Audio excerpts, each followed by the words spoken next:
At the annual holiday dinner at Westminster Presbyterian Church in Minneapolis, people are encouraged to share personal Christmas stories. This year, Pastor Tim Hart Anderson delivered an epic.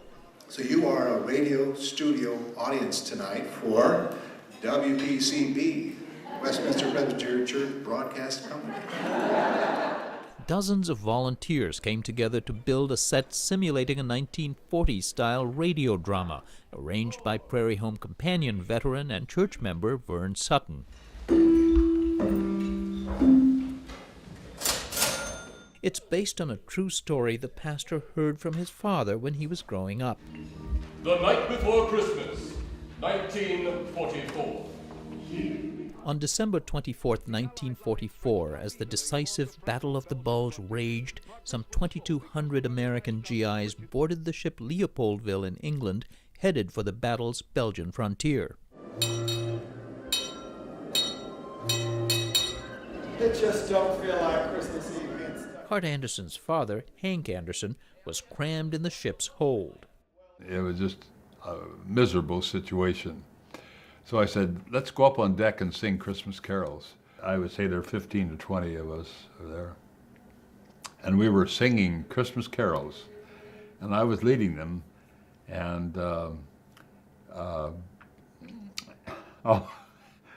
of a sudden it's becoming a rather tender story. And we could see the lights of Cherbourg in the distance.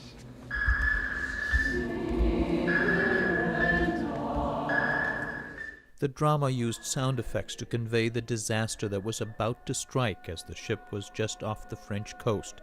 Some 800 lives were lost in the deadliest incident of the war for the U.S. Army. Emergency stations! Emergency stations! All hands to emergency stations! The Leopold's been hit!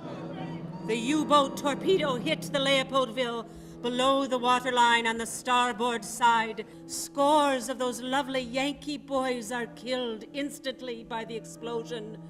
Others drown as water rushes into the ship.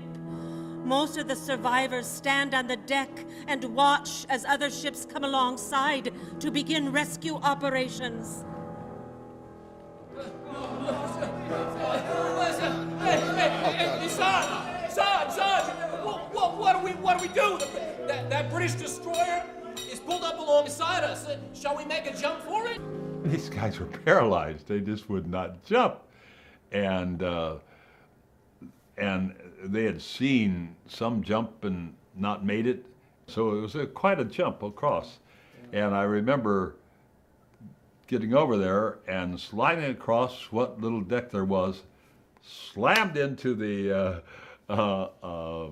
bulwark that was there, staggered back up to the rail, and the sight that I had made it enabled them then to start jumping. Gee, Rosenblum, are you gonna jump? Is there another choice? The character Rosenblum was written into the drama when Gail Rosenblum, a local columnist, came across Anderson's story. Her late father, Sidney, was on the ship, and she's convinced he was in the singing group, and that, she'd like to think, influenced her love of this music. My friends joke, they tease me because I'm a Jewish girl who loves Christmas carols. I always loved them as a girl, and so when I heard the story of Hank and put that all together, I felt like, now I understand why I love them. They saved my father's life, because all the men who came up on the deck to sing, thanks to Hank leading them up there, they survived.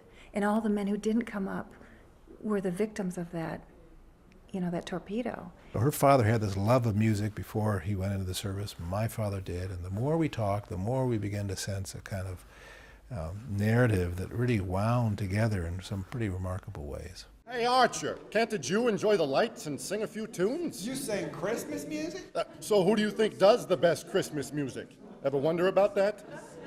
Irving Berlin, Mel Torme, Johnny Marks, all Jews. Winter Wonderland, White Christmas, all invented by my people. Who else would name a red-nosed reindeer Rudolph?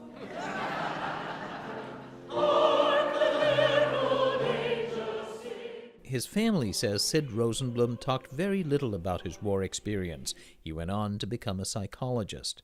Sid Rosenblum died in 1988 at 63. Hank Anderson was headed to a law career before the war, but became a minister instead. He was an active civil rights campaigner in the 60s, influenced during the war by an all-black unit in the then segregated Army, which fed and comforted the ship's survivors when they reached land. They surrounded us and sang Christmas carols, and I was so stunned. At 87, Hank Anderson lives in retirement with Mary Anderson, his wife of 64 years. The Yanks who survived found a whole new meaning to that Christmas Day.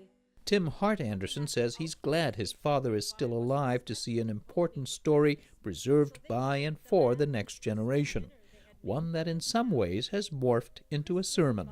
I would hope that the kind of universal theme here is that hope cannot be cut off, and light cannot be turned off. The human spirit can sing its way through anything.